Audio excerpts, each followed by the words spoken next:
सावन का महीना भगवान भोलेनाथ का सबसे प्रिय महीना है और सावन में प्रयागराज के कोटेश्वर महादेव मंदिर में जल चढ़ाना तो बड़े सौभाग्य की बात है। पौराणिक मान्यताओं के अनुसार भगवान राम ने वनवास से लौटते समय इस मंदिर की स्थापना की थी। ऐसा माना जाता है कि यहाँ एक शिवलिंग की पूजा करने से करोड़ों शिवलिंगों की पूजा के बराबर पुण्य मिलता है।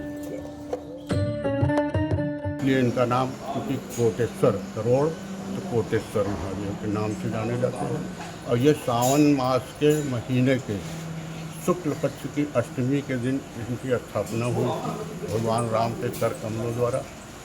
इसी उपलक्ष्य में सावन का मेला लगता है और 4 सोमवार और 2 प्रदोष तो लगते ही हैं।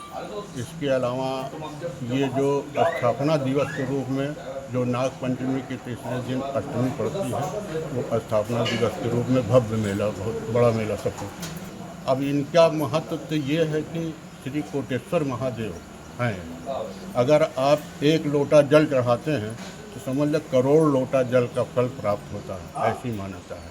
1 फूल चढ़ाते हैं तो करोड़ फूल के फल का बराबर प्राप्त होता है, ऐसी इनकी मान्यता है।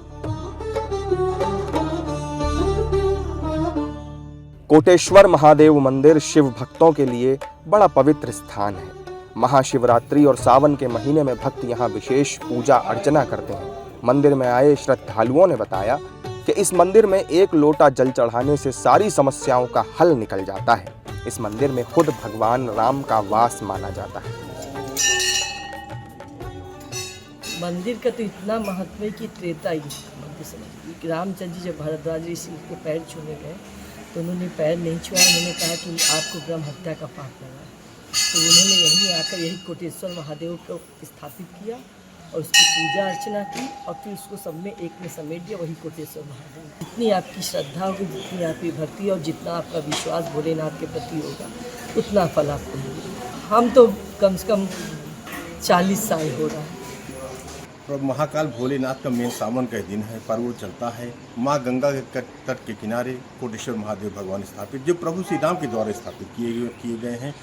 और यहाँ से मैं बचपन से यहाँ आता हूँ। मैं सिकुटी में रहता हूँ और बचपन से यहाँ आ रहा हूँ।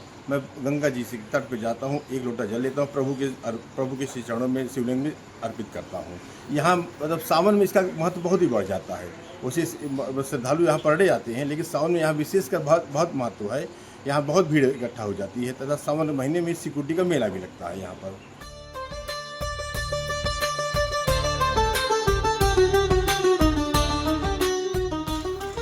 पौराणिक मान्यता है कि भगवान श्री राम ने गंगा नदी के तट पर 1.25 करोड़ बालू के कणों से इस शिवलिंग की स्थापना की थी। इसीलिए यहाँ 1 लोटा जल चढ़ाने से उसका करोड़ों गुना फल भक्तों को मिलता है।